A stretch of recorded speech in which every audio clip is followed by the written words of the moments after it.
نس دعوت نتی مہمان خصوصی جناب برادر عزیز بشیر باہی فیقلا کہ کوئی فیقسکتے کھری نظران عقیدت و کھری عظیم فکر کنی ذریعی کا ناظرین کنی قلوب کن سنین کن منور بو نیم مراد ان برادر عزیز بشیر باہی فیقو.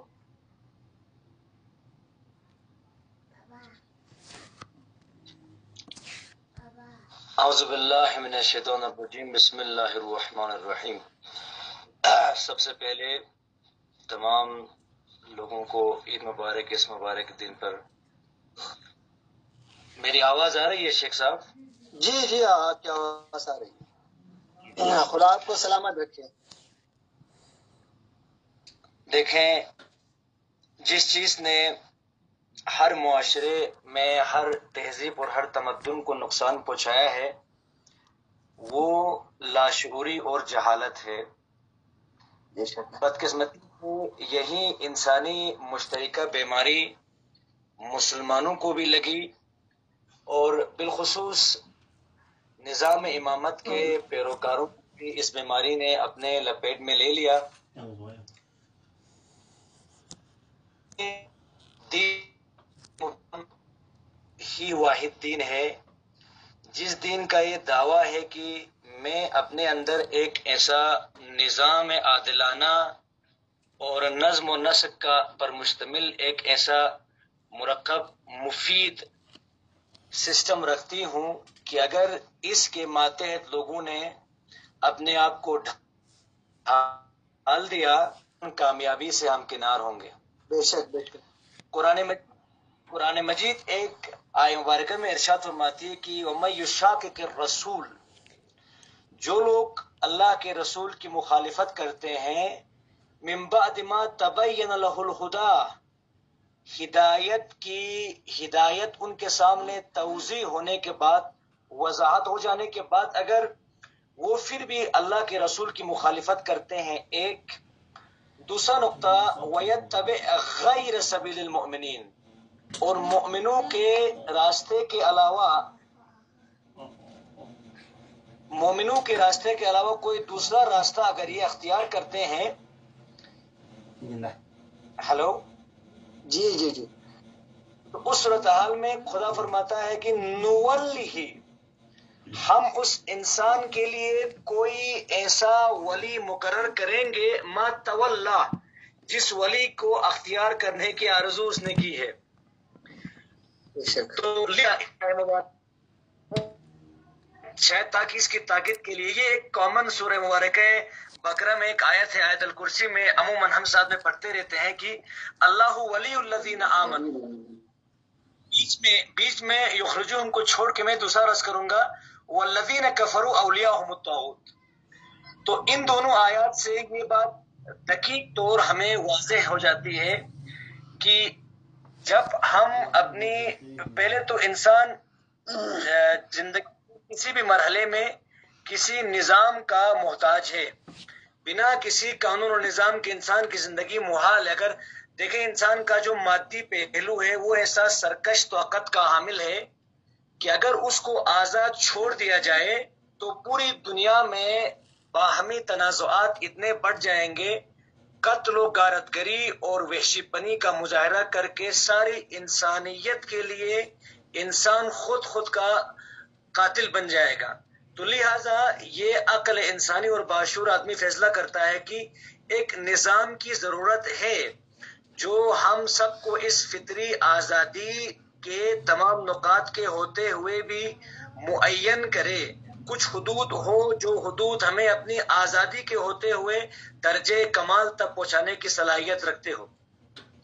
بدقسمتی سے اسلام کو لے کر کیا ہوا ہے کہ مسلمانوں میں ہی دو خطرناک نظریے پائے جاتے ہیں. وہ دو خطرناک دین کا مطلب یہ ہے آخرت والی باتیں، آخرت سے وابستہ احکام، خدا سے رابطہ اور زیادہ سے زیادہ باہمی حسن روابط کے خاطر ایک اخلاقی قانون. یہ ایک خطرناک ہے. یہ مسیحیت کے وہ تحریف شدہ مذہب سے وابستہ ہو سکتا ہے، لیکن اسلام جیسے عظیم الشان مذہب کے ساتھ اس قسم کی چیزوں کا کوئی تعلق اور رابط نہیں بنتا ہے۔ تو لذا اسی طرح ایک اور نظریہ ہے جس کا ماننا ہے کہ ٹھیک ہے اسلام میں اجتماعی قانون کا خیال رکھا گیا ہے، لیکن ایک ایسا نظام جو پوری طرح ان منسوخ اور منسوخ شدہ قوانین کو نافذ العمل بنائے، ایسا کوئی نظام اسلام مقرر نہیں کرتا، بلکہ اسلام میں یہ لکھا ہے یا اسلامی کتب میں اس بات کا مذکور ہے، ان کا کہنا ہے کہ کچھ عقل مند افراد جو اہل نظر ہے وہ سب بیٹھ کے اپنے عقل کے صوابدید کے مطابق کچھ قانون بنائے جو پر حاکم فرما ہو۔ لیکن یہ دونوں باطل نظریات کو فروغ اس لیے ملا ہے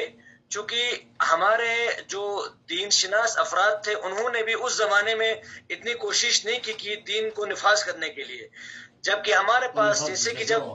امام خمینی فرانس سے آئے تو پہلا سوال پوچھا گیا آپ سے کہ آپ اس نظام کو کیا کرنا چاہو گے؟ امام نے ایک مزاقی مثال پیش کی، امام نے کوئی تفصیل نہیں کہا، سمپل ہی کہا میں امام علی کی حکومت قائم کرنا چاہتا ہوں۔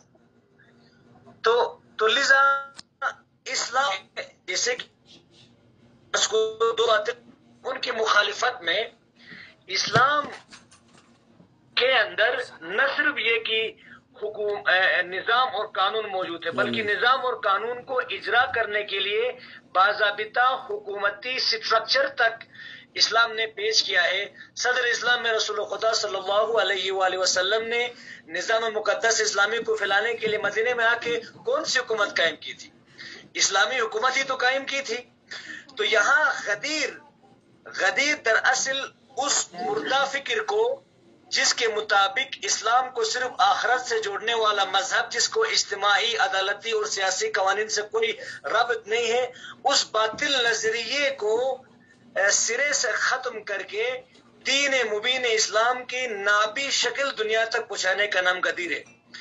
غدیر کے بعد ہی لوگوں کے مردہ شعور میں یہ بات ڈل جاتی ہے کہ دین مبین اسلام صرف وہ مذہب ہے جس کے اجتماعی قوانین اس نہج اور اس کمال کے ہیں کہ یہ قوانین انسان کو سعادت اور کمال تک پہنچا سکتے ہیں۔ اگر آپ دیکھیں قرآن مجید میں ایک آیت ہے کہ فلا وربک، ایسا نہیں اے رسول تیرے رب کی قسم، لا یؤمنون، مومن نہیں ہے، حتی یحکموک، جب تک وہ تمہیں حاکم نہ بنائے، فیما شجر بینہم، جو درمیان وقوع اختلافات میں اگر وہ آپ کو حاکم نہ بنائے تو وہ مسلمان مومن نہیں ہے۔ ثم لا یجدوا فی انفسہم حرجا، اور جو فیصلہ تم ان کے حق میں کرو گے اس فیصلے کے متعلق اگر ان کے اندر ناراضگی یا پریشانی کا باعث بنا، تو یہاں یہ آیے مبارکہ سرے سے کہہ رہی ہے کہ جب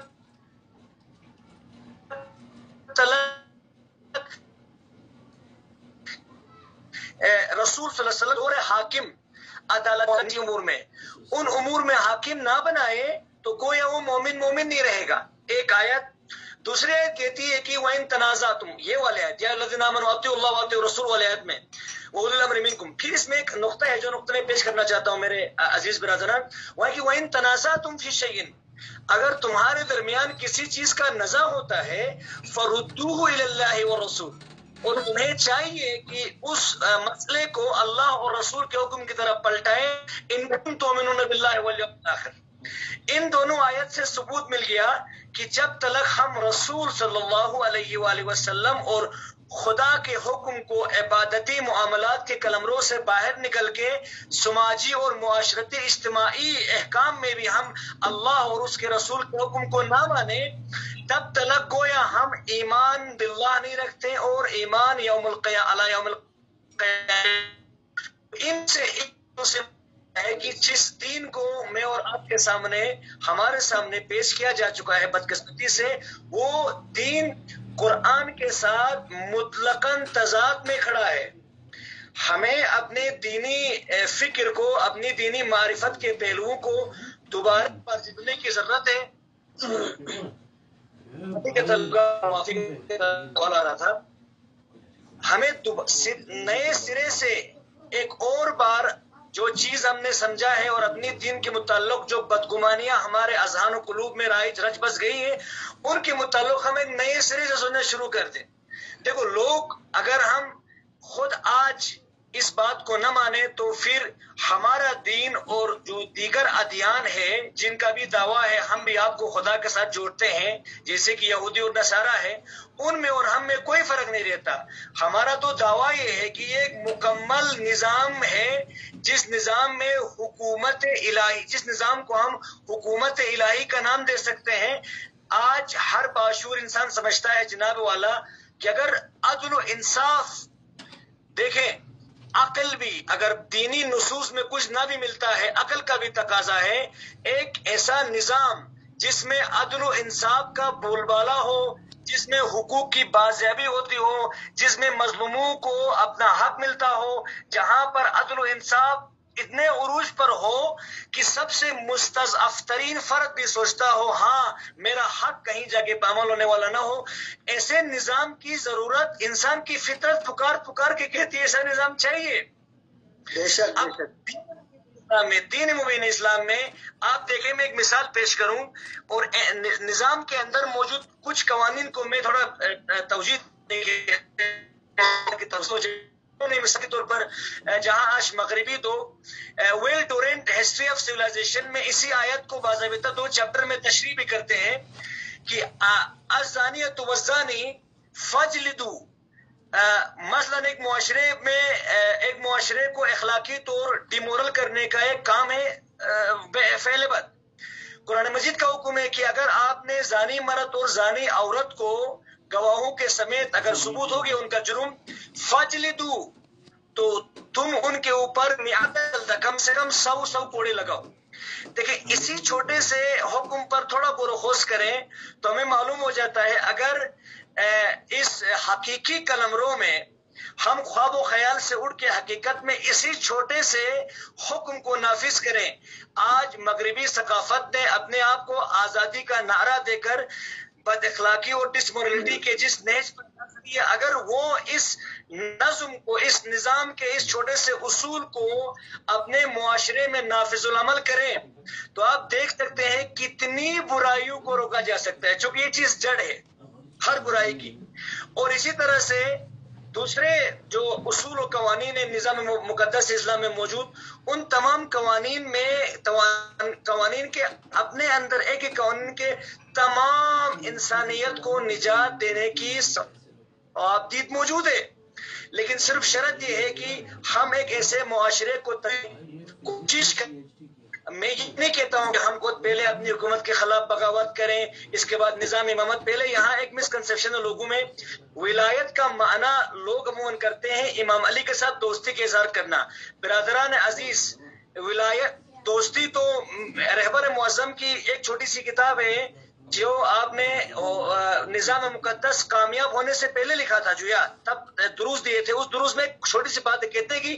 منصور دوانکی کو جب خبر ملی امام صادق شہید ہو گئے ہیں تو وہ رونے لگا۔ رہبر معظم کہتے ہیں وہ کیوں رویا ہے؟ اس لیے نہیں کہ اس کو اپنے نوکروں کے سامنے تظاہر کرنا تھا، نوکروں کو پتہ چلنا پڑے گا، بلکہ اس کے رونے کا اصل مقصد محبت تھی۔ تو اگر ولایت کا معنی وہی ہے جو ہم سمجھتے ہیں کہ ہم ائمۃ المعصومین کے ساتھ ایک دوستانہ جو ایک ہمارا تعلق ہے، جو ایک جذباتی، اگر اس کو ہم ولایت سمجھتے ہیں تو ہم غلط فہمی کا شکار ہیں۔ پھر رہبر کہتے ہیں آج کے بعد میں دعا کروں گا، میں الحمدللہ الذی جعلنا نہیں کہوں گا بلکہ کہوں گا اللہم اجعلنا۔ میں دعا کروں گا خدایا مجھے قرار دے ان لوگوں میں سے جنہوں نے ولایت علی کے ساتھ تمسک اختیار کیا ہے۔ تو برادران عزیز، عملی میدان میں حکومت کے خلاف بغاوت کر کے نظام امامت تشکیل دینے کی بھی ضرورت نہیں ہے، بلکہ نظام امامت کے پرتو اگر ہمارے معاشرے میں آپسی اتحاد اتفاق کے ساتھ قائم ہو سکتے ہیں، ایک اصول، 2 اصول، مثلا ہمارے معاشرے میں لڑائی جھگڑا نہ ہونے کا سوال پیدا، قرآن نے کہا ہے کہ 2 مومن گروہ آپس میں لڑائی کرتے ہیں تو فاصلحوا بینہما، ان دونوں کے درمیان تم صلح کرنا شروع کر دو۔ میں ایک مثال پیش کر رہا ہوں، صرف چھوٹی چھوٹی سطحی باتیں ہیں، اگر انہی پر بھی ہم نظام ولایت دیکھیں، نظام ولایت کو نفوذ کرنے کا حق اللہ کو کے اللہ کے اور اللہ کے بعد اللہ کے رسول کو، اللہ کے رسول کے بعد جو کہ منصوص من اللہ ہے اللہ کے ولی کو، اللہ کے ولی نے جو معیارات ہمیں بتایا ہے ان معیارات کے مطابق ایک ایسا عظیم الشان عدل انصاف پسند انسان اور ایسا عالم انسان جو معاشرے کی تمام باریک بینیوں سے آشنا ہو وہ نافذ کر سکتا ہے. لیکن جب ہم ولایت کے ساتھ جب ہم اپنے آپ کو ولایت کے ساتھ وابستہ سمجھتے ہیں تو اس کا بہترین ثبوت میں اور آپ کو یہ دینا ہوگا کہ ہم عملی میدان میں آج دیکھیں برادران، ڈیموکریسی کے خاطر ہمارے بدقسمتی سے علماء خود اس طاغوتی نظام کے اندر کتنے اندر ڈوبے ہوئے ہیں. بھائی آپ تو ولایت کے پیروکار ہو، آپ تو نظام امامت کے پیروکار ہو، آپ حکومت اسلامی کی بات کرتے ہو، تو ڈیموکریسی سے آپ کا کیا رشتہ ہے، کیا ارتباط ہے؟ اس کا ثبوت یہ ہے کہ عمر یوشا کے رسول والی پہلی جو میں نے سنایا،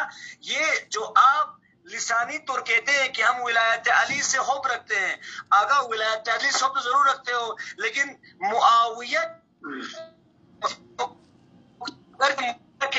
سے تو کوئی رابط نہیں رکھتی. آج ڈیموکریسی کے اندر ڈکٹیٹرشپ اور ظلم و جور کے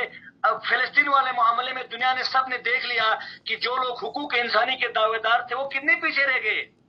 تو لذا ہم جو شیعیان اہل علی ہے جن کو ولایت علی کا دعویٰ ہے، بلکہ پہلے تو سارے مسلمانوں کو ایک ایسا نظام، انفارچونیٹلی ایسا تو نہیں ہو سکتا کہ سارے مسلمان آج ایک دم سے اتحاد کر لیں اور پھر تمام لوگ مل کے ایک نظام تشکیل دیں، لیکن اگر کہیں یہ نظام تشکیل شدہ ہے، اگر بہت ہی نچلے سطح کی بھی ہے تو ان سے ہماری دلی وابستگی ضرور ہو، لیکن میدان عمل میں ہم اپنے معاشرے میں یہ دکھائیں کہ ہم نظام امامت کے پیروکار ہیں. ہمیں ڈیموکریسی سے، سیکولرزم سے، کیپٹلزم سے، کمیونزم سے اور دنیا کے دیگر ادیان اور میں موجود جو نظام حکومت ہے ان سے کوئی غرض نہیں ہے، ہمیں ان سے کوئی نزع بھی نہیں ہے اور غرض بھی نہیں ہے. ہم اپنے پاس ایک ایسی فکر رکھتے ہیں جو انسانوں کو فلاح و بہبودی تک پہنچانے کا ضامن ہے. تو لذا میں اتنا خلاصہ اتنا پیش کروں گا کہ اگر ہمیں حقیقی معنوں میں نظام مقدس اسلامی کے یعنی نو منو بعد ونکفر وزق والے معیار میں نہیں بلکہ پورے احاطہ کر کے پورے دین کے وجہ کے دین حنیفہ تو دین کی طرف پوری اور اگر مکمل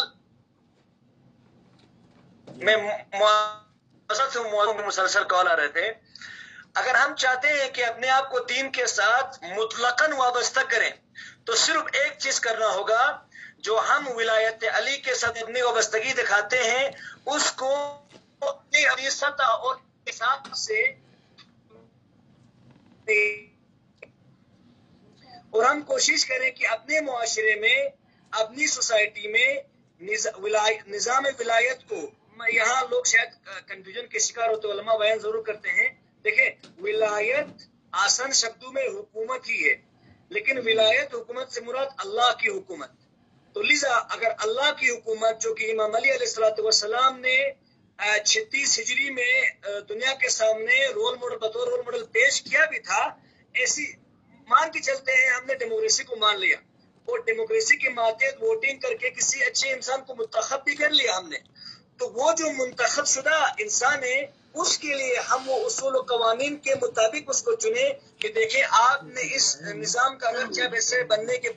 آپ امام علی علیہ السلام کی حکومت، اب آپ عملی میدان میں تو فار ایگزامپل آج کیا ہے آبائے محترم، ہمارے پورے کرگل ضلع میں جو چنندہ ہمارے نمائندے ہیں وہ سب سے بڑے مجرم ہوتے ہیں، خواہ وہ عالم اور سید بھی کیوں نہیں ہو، وہ دنیا کے سب سے بڑے مجرم کا کام کرتے ہیں، اپنے چھوٹی سی سوسائٹی کے اندر اتنی ناانصافیاں کرتے ہیں. مثال پیش کروں تو ایک چھوٹی سی چیز بھی آتی ہے اس کو بھی اپنوں کو دیتے ہیں، دوسروں کے ساتھ تعصب کا شکار کرتے ہیں. تو اگر آپ نے نظام کو نظام امامت کو مکمل بھی ہاتھ میں ملانا ہے تو کم سے کم نظام امامت کا چھوٹا سا حصہ بھی، چھوٹا سا دامن بھی ہماری پکڑ میں آ جائے تو میں سمجھتا ہوں آج کی اس گمراہی اور مادہ پرستی کے زمانے میں سب سے بڑی کامیابی ہے. تو خلاصۃ الکلام میں لوگوں سے تقاضا کرتا ہوں، کل عید غدیر کے دن آپ اپنے آپ سے عہد کریں کہ میں سچ میں ولایت ولایت و حکومت امام علی علیہ السلام کے پیروکاروں میں سے ہوں، اور جس کا ثبوت میدان عمل میں اپنے علاقے میں اپنے معاشرے میں دے کر دیں، تو ہم کہیں گے، ہم سب کو یہ خوشی ہوگی کہ ہاں واقعا ہم کام تو معاویہ اور یزید کا کریں، کام تو ہم امریکہ اور اسرائیلیوں کا کریں۔ امریکہ دیکھیں، اسرائیل کا نظام سے نفرت ہے ہمیں، لیکن اسرائیل سے نفرت ہے، اس کے نظام پسند ہے۔ امریکہ سے نفرت ہے، امریکہ کا نظام پسند ہے۔ خود آپ امریکہ کے نظام کے تحت چنے جاتے ہو، تمہیں کوئی پریشانی نہیں ہے، لیکن امریکہ سے نفرت بھی ہے۔ یہ ایسی بات ہو گئی، ہم سب میں ایک فطرتی برائی ہے کہ ہم اچھی باتوں کو پسند کرتے ہیں، لیکن وہی اچھی باتیں اگر ہم سے کروایا جائے تو ہمیں بری لگتی ہے۔ تو یہی پریشانی ہم سب کے ساتھ ہے۔ میں اسی دعا کے ساتھ میں معذرت خواہ ہوں، اسی دعا کے ساتھ میں آپ سب سے رخصت چاہوں گا کہ پروردگار ہم سب کو سب سے پہلے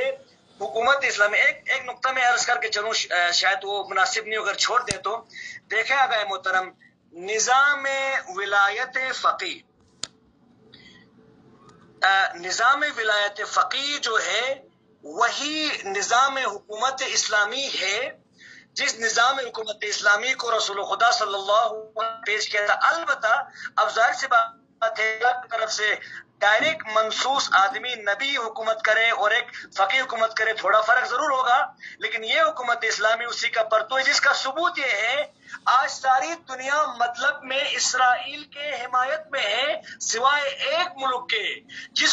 جس کو فلسطینیوں سے کچھ بھی ملنے والا نہیں ہے۔ صرف اور صرف خدا کی خوشنودی کی خاطر یہ حکومت اپنے آپ کو دشمنوں کے خطرے کو بھی نظر انداز کر کے فلسطین کے مظلوموں کی، سارے مظلوموں کی حمایت میں، یہ ثبوت ہے۔ جس طرح سے امام علی عدل و انصاف کے مجسم پیکر تھے، یہ حکومت بھی اپنی استعداد کے مطابق ایسے بننے کی کوشش کر رہی ہے۔ تو میں سب کو اس پلیٹ فارم سے دعوت دوں گا کہ اس نظام کے متعلق آپ معتقد نہ بھی بنے، لیکن ایٹ لیسٹ ولایت فقیہ کو سمجھنے کی کوشش کریں۔ یہ نظام ولایت فقیہ دراصل نظام اسلامی کا ایک پرتو اور عکس ضرور ہے۔ اس بات دعا کے ساتھ کہ پروردگار ہم سب کو نظام مقدس اسلامی کے ساتھ جڑنے اور ولایت علی کے ساتھ عملی میدان میں ایک ساتھ مرتبط ہونے کی توفیق کے ساتھ آپ سب سے میں خدا حافظی کرتا ہوں۔ خدا حافظ، عید مبارک۔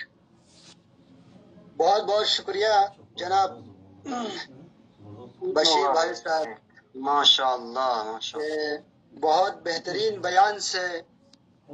آپ ہمارے ناظرین کے قلوب کو منور فرما رہے تھے۔